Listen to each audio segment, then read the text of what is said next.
Hey everyone, Coops here from the whole Box and Dice Dragon Ball Super Draft Box Set 1. Really excited to be able to get my hands on this one. The draft is definitely an aspect of DBS that I've been looking forward to. If we have a quick look, you get 12 boosters of each set, Set 1 and Set 2. Get a rule sheet, one pack of the 4 leaders up the top there. You do also get one sealed Set 1 promo card as well, so look at the leaders.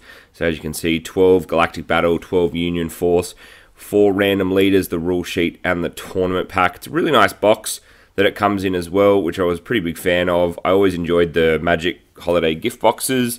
I know they've moved away to like the more Pokemon style, like display pack things, but always happy to get a nice storage box for the excess cards. Comes with a nice outer sleeve, which is just the same print as the box. So there's a bit of rule information on there as well, and obviously the rule sheet inside. So let's crack this one open. Hopefully it's the freezer leader. So to start us off in our very first draft box, it's going to be Vegeta, I think. Pretty sure it's a Vegeta leader. It's just got little tabs that fold out on the side. Yes, and there is our promo pack. Boosters nicely organized, and that's our rule sheet as well. I wonder if they're all in just stacks. They look like they're all from the same... Yeah, they look like they're all from the same set. So that is the Union Force, and then that should be the Galactic Battle. Yep. Okay. Well, it's nice that they're all organized. So let's crack the promo pack open, and let's see what we've got. We'll just have a quick look at the rule sheet. Interesting to see. I definitely would have liked it if it was a guaranteed foil promo in the draft box. You know, I just feel like you're going to be pretty bummed out when you get a non-foil Vardos.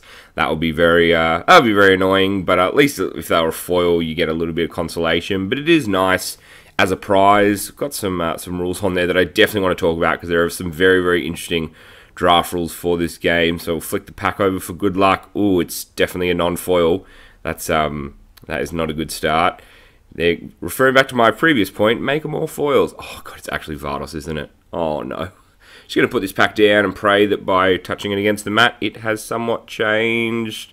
Oh, no, this is going to be a non-foil Vardos.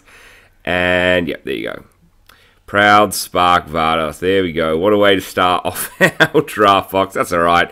Promo is a promo, but obviously there are at least a couple of good ones that still have a bit of value. You know, maybe the cell becomes interesting. I know there's a preference to play the dash pack at the moment, but I figure while cell is a deck, the 5-drop probably has some value. I think the freezer will definitely have value as well. Goku obviously is going to hold it just because of Vegito.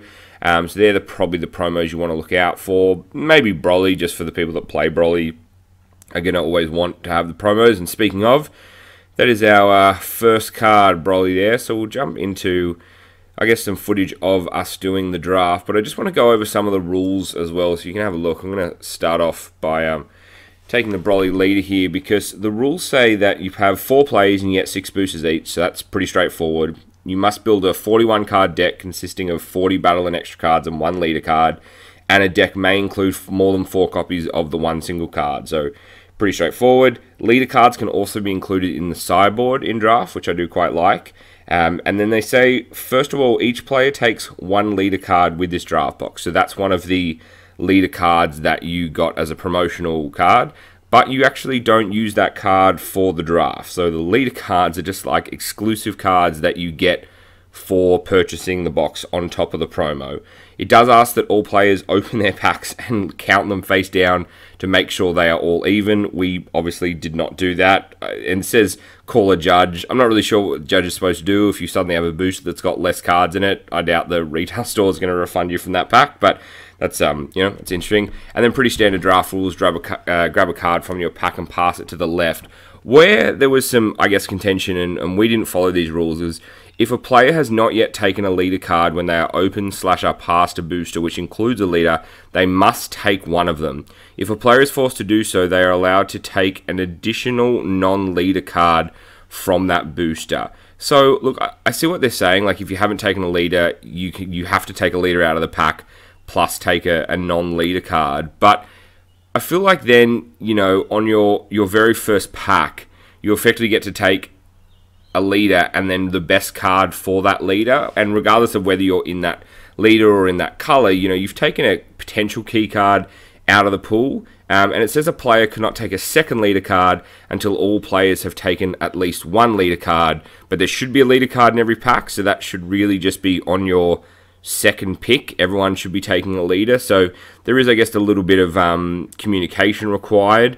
Look, it's a rule that they've put in there. I'm not 100% sure if that's the best way to go about it. We did a draft last night not following that rule, so you could take a leader card whenever you wanted, and if somehow you got to the end of the draft and you hadn't taken anything, what we did was you had to just have a base 10k leader with no abilities on the front, Waken at 4, and a 15k draw a card, no other abilities on the back. So we personally preferred to do it that way. We've done a lot of MTG drafting. It seemed to be a better way to go about it, but obviously, if you want to follow the rules, you can either do like a rare draft or just keep what you open. So there's a couple of different ways that you can split up the prizes. But the draft mechanic is really, really interesting. We did set one first, so we did all 3 Galactic Battle boosters before we moved into Union Force.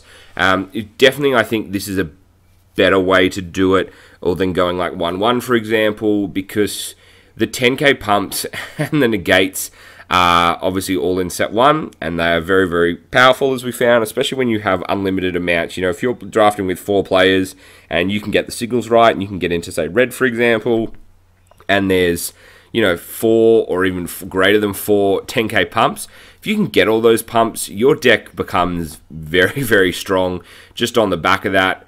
Last night when we drafted the first draft that I'm showing you some footage of, I ended up going with Broly. I just figured a leader that forced a discard and popped a guy was going to be very powerful. I only lost 1 game that whole night, so I was pretty happy with that one. So yeah, I feel like Broly's definitely a strong leader. You know, a card like Hit from set 1's definitely a strong leader. Anything that just naturally buffs itself or affects the board every time it gets a chance. You know, cards like Cell, obviously, from set 2 are going to be strong, but it is a little bit risky trying to wait for a set 2 leader.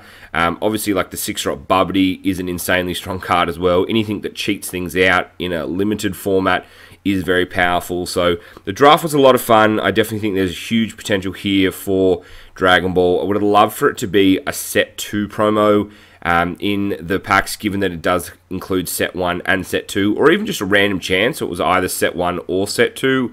But like I said, there is still some value in the set 1 promos. Excited to be able to give you some proper draft and gameplay vids in the future, but they're kind of my first impressions. If you are jumping into a draft tournament with your mates, take the big beaters, not the crazy like 7-8 drops, although you will eventually get around to casting them. Cards like I think it's like Soul Striker Gohan, the 4-drop 25k double strike, cards like that will actually win you the game. Removal is very limited unless you come up against someone like a Broly or an Awakened Cell and you only have, you know, a few amount of battle cards out there. Just being able to play good threats each turn far outweighs the person trying to get up to their big, you know, 7-8 cost SR drop that they pulled.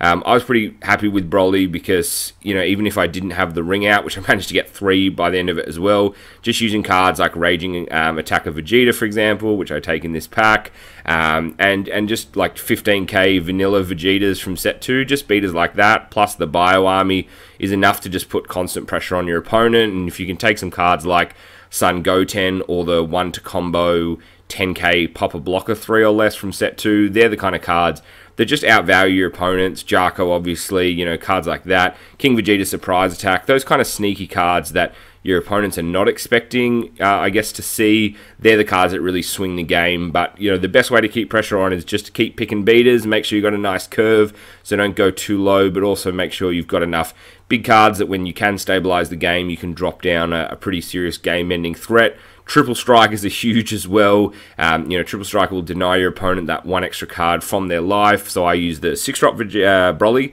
6-drop Vegeta, 6-drop Broly in mine, and I think that's just a common. Maybe it's an uncommon, so it's not hard to see some cards like that. And obviously things like blockers were very strong as well. So just the ability to stall, your opponent then has to feel like, is it worth continuing to push when they may not have lethal on the board? So plenty of fun interactions for a lot of players to consider there. So apologies for the shaky camera. Definitely next time we'll have the proper setup going for the draft cameras. We'll probably get some overhead ones as well for the matches. But good luck in your drafting. Let me know what you think of the rules. Let me know what you think of your pools. Best of luck with it all, and can't wait to keep playing some awesome draft Dragon Ball Super. So thanks so much for watching, guys. All the usual YouTube stuff. Hit the thumbs up button if you enjoyed this one. Subscribe if you are new to the channel. Heaps of awesome new TCG, especially DBS content coming out in the future. If you want to support the channel, check us out on Patreon, Twitter, Facebook. Follow all the socials. And yeah, thanks again for watching. Good luck. I've been Coops. This is the whole box and dice. Thanks again for watching, everyone. Peace.